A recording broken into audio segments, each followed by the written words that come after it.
June দুপুর 1:40। সময়টা ভারতের ইতিহাসে একটা কালো অধ্যায়। এতক্ষণে বুঝে গেছেন আমি ঠিক কি বলতে যাচ্ছি। ভারতের গুজরাটের আহমেদাবাদ বিমানবন্দরে লন্ডনগামী বিমান 230 জন যাত্রী নিয়ে, 2 জন পাইলট, 10 জন ক্রু মেম্বার, সর্বমোট 282 জন যাত্রী নিয়ে ওড়ার 2 থেকে 2.5 মিনিটের মধ্যে মে ডেতে কল দেন। পাইলট কিছু বোঝে ওঠার আগেই 625 ফুট উঁচু থেকে দ্রুততার সাথে নিচে নেমে আসে বিমান। বিমানবন্দরের অদূরে জেবি মেডিকেল কলেজের অতুলা হোস্টেলের ছাদ ভেঙে পড়ে। সেই ভেঙে পড়াতে সেখানেও বেশ কিছু স্টুডেন্টেরও।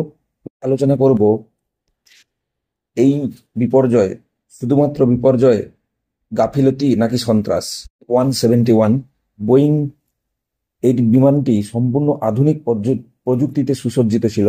তবুও এই পরিস্থিতি কেন হলো, কিভাবে ঘটলো এমন ঘটনা, তার উত্তর দেবে ব্ল্যাক বক্স। তবে 8,000 লিটার জ্বালানি সহ আগুনে সম্পূর্ণ ঝলসে যাওয়া বিমানটির ব্ল্যাক তথ্য পাওয়া যাবে এবং সেই ব্ল্যাক বক্স সম্পূর্ণ অক্ষত থাকবে কিনা বা মেরামতির পর সম্পূর্ণ ডেটা পাওয়া যাবে কিনা সেটাও কিন্তু প্রশ্নের মুখে। বোয়িং ড্রিমলাইনারের প্রথম ফ্লাইট 2009 সালে আকাশে ওড়া শুরু করে। সেই দিন থেকে এই ঘটনার আগে পর্যন্ত ছোটখাটো প্রবলেম ছাড়া কোনো বড় ঘটনা তাদের ইতিহাসে নেই। বোয়িং 737 ম্যাক্স সিরিজে কিছু ডিফেক্ট থাকলেও, ম্যানুফ্যাকচারিং ডিফেক্ট থাকলেও, বোয়িং ড্রিমলাইনারে সম্পূর্ণ আধুনিক প্রযুক্তি দিয়ে তৈরি করা হয়। যে পাইলট চালিয়েছিলেন, পাইলট ক্যাপ্টেন সুমিত সরবরাল, 4,200 ঘন্টা আকাশে বিমান ওড়ানোর অভিজ্ঞতা আছে। যিনি পাইলট ছিলেন তারও 1,100 ঘন্টা আকাশে বিমান চালানোর অভিজ্ঞতা রয়েছে। প্লেনটি যখন ওড়ে ভারতীয় সময় দুপুর 1:35, সেই সময় আকাশে রৌদ্রোজ্জ্বল আকাশও ছিল। তার কারণে দৃশ্যমানতায় কোনো প্রবলেম হওয়ার কথা নয়। এই রৌদ্রোজ্জ্বল আকাশে মোটামুটি 6 কিলোমিটার পর্যন্ত দৃশ্যমানতাও ছিল। ইঞ্জিন ফেলিওর হয়, সেক্ষেত্রে ডবল ইঞ্জিন থাকার পরও স্ট্যান্ড বাই ইঞ্জিন কেন কাজ করেনি বা কি হয়েছে, কেনই বা ডবল ইঞ্জিন থাকার পরে এরকম প্রবলেম আসলো, তা অবশ্যই ব্ল্যাক বক্স থেকে জানা যাবে। ঘটনায় আহমেদাবাদ পুলিশ সূত্রে জানা গেছে সর্বমোট 300-র বেশি মৃত্যুর খবর রয়েছে, যদিও এটি আনঅফিসিয়াল একটি খবর।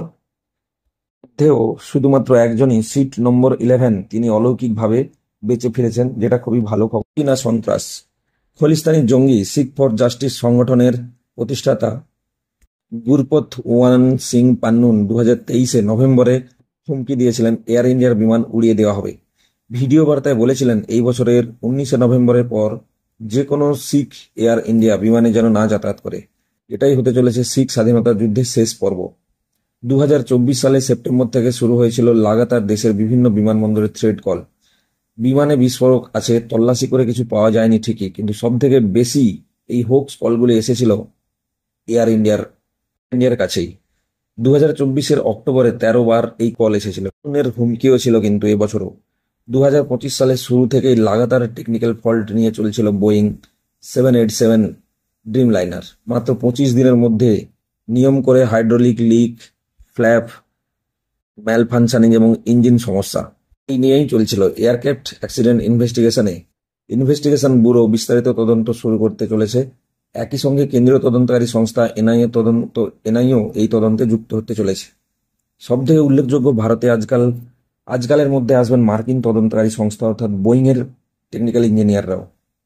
টেক অফের সঙ্গে সঙ্গে মে ডেতে কল আর এয়ার ট্রাফিক কন্ট্রোলের সঙ্গে কথা বলতে না পারা, আর তারপরে হুড়মুড়িয়ে ক্র্যাশ। সমস্ত ইন্ডেক্সগুলির উত্তর খুঁজতে নামছে ভারত ও আমেরিকার যৌথ তদন্তকারী সংস্থা। নিছকই দুর্ঘটনা নাকি নেপথ্যে সন্ত্রাস বা অন্তর্ঘাতের তদন্ত করবে এই সংস্থাগুলি। গব্বর খালসা ইন্টারন্যাশনালেরও বহুদিনের টার্গেট ছিল এই এয়ার ইন্ডিয়া। তারা এখন আবার হাত মিলিয়েছে লস্করের সাথে। লং ডিস্টেন্স রুট ভারত থেকে লন্ডন, ফুয়েল ট্যাঙ্ক পূর্ণ, কারণ নন স্টপ ফ্লাইট। সব থেকে আধুনিক পর্যায়ের এয়ারক্রাফট হলো Boeing 787 Dreamliner. Carbon fibre structure, Rolls Royce কিংবা জেনারেল ইলেকট্রিক্যাল জেনেক্স ইঞ্জিন। এহেন ড্রিমলাইনারে আন্তর্জাতিক ফ্লাইটের ইঞ্জিনের ফুয়েল সাপ্লাই, ইঞ্জিন পাওয়ার এবং টেম্পারেচারের ভারসাম্য দফায় দফায় পরীক্ষা করা হয় যে কোনো টেক অফের আগে। অথচ আহমেদাবাদ থেকে লন্ডন ফ্লাইটের ইঞ্জিনের টেক অফের সঙ্গে সঙ্গে পাওয়ার লস হলো কেন? গ্রাউন্ড স্টাফ এবং সিকিউরিটি ক্লিয়ারেন্সে কজন ছিলেন তাও কিন্তু খতিয়ে দেখা হচ্ছে। প্রত্যেকের জেরা শুরু করা হচ্ছে মোবাইল যাচাই। দুপুর ডে কল আসার সাথে সাথেই তৎক্ষণাৎ রেসপন্স করেছে এটিসি, কিন্তু তারপর নিস্তব্ধ। মেকানিক্যাল ফেলিওর নাকি আগে থেকেই তৈরি করা কোনো প্রাণঘাতী ত্রুটি? প্রাথমিক আভাস মিলবে ব্ল্যাক বক্স থেকে। ব্ল্যাক বক্সের রিপোর্ট না আসা পর্যন্ত সম্পূর্ণ তথ্য এখনই পাওয়া যাচ্ছে না। প্রসঙ্গত উল্লেখ্য, এয়ার ইন্ডিয়ার মালিকানা 2021 সালে টাটা গোষ্ঠীর হাতে গিয়েছে।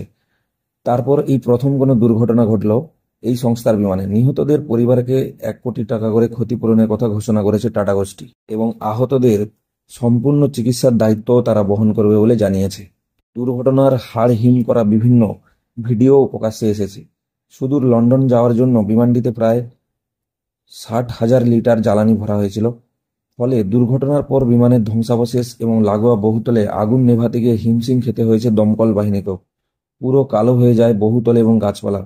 দুর্ঘটনাস্থলে অবস্থিত বহুতলে বিমানের ধ্বংসাবশেষ ও বিভিন্ন ধাতব অংশ আটকে থাকায় অসংখ্য ছবিও আমরা ইতিমধ্যে দেখতে পেরেছি। উদ্ধার কাজে নামেন এনডিআরএফ এবং এসটিআরএফ এর সবকটি team. Director general of civil এভিয়েশনের তরফ থেকে জারি করা বিবৃতিতে বলা হয়েছে, বিমানটি দুপুর 1:39 আহমেদাবাদের 23 নম্বর রানওয়ে থেকে উড়ছিল। বিমানের তরফে এটিসিকে মে ডে কল দেওয়া হয়েছিল, কিন্তু এরপর এটিসি বহুবার চেষ্টা করা সত্ত্বেও বিমানটির দিক থেকে কোনো সাড়া মেলেনি। দুর্ঘটনার পর আহমেদাবাদ বিমানবন্দরের পরিষেবা সাময়িকভাবে স্থগিত রাখা হয়েছে। নিজের রাজ্যেই এমনভাবে ভয়াবহ বিমান দুর্ঘটনায় শোকস্তব্ধ প্রধানমন্ত্রী নরেন্দ্র মোদী। এই ঘটনায় প্রাণ হারালেন প্রাক্তন মুখ্যমন্ত্রী বিজয় রূপানি। সেই সঙ্গে বেশ কিছু ব্রিটিশ এবং পর্তুগালের নাগরিকরাও ছিলেন। অভিশপ্ত এই দিন যেন আর দেখতে না হয়। ব্ল্যাক বক্স থেকে যদি কোনো ত্রুটি পাওয়াও যায়, সেই ত্রুটি আগামীতে যেন আর কোনো ঘটনার সাথে না ঘটে সেই দিক থেকে লক্ষ্য রাখতে হবে এবং দ্রুততার সাথে সমস্ত সেফটি মেজার এবং সমস্ত সেফটি প্যারামিটারকে সম্পূর্ণ ঠিকঠাক করে পরবর্তীকালে সমস্ত বিমানগুলি চালানো উচিত বলে আমরা মনে করছি। ধন্যবাদ।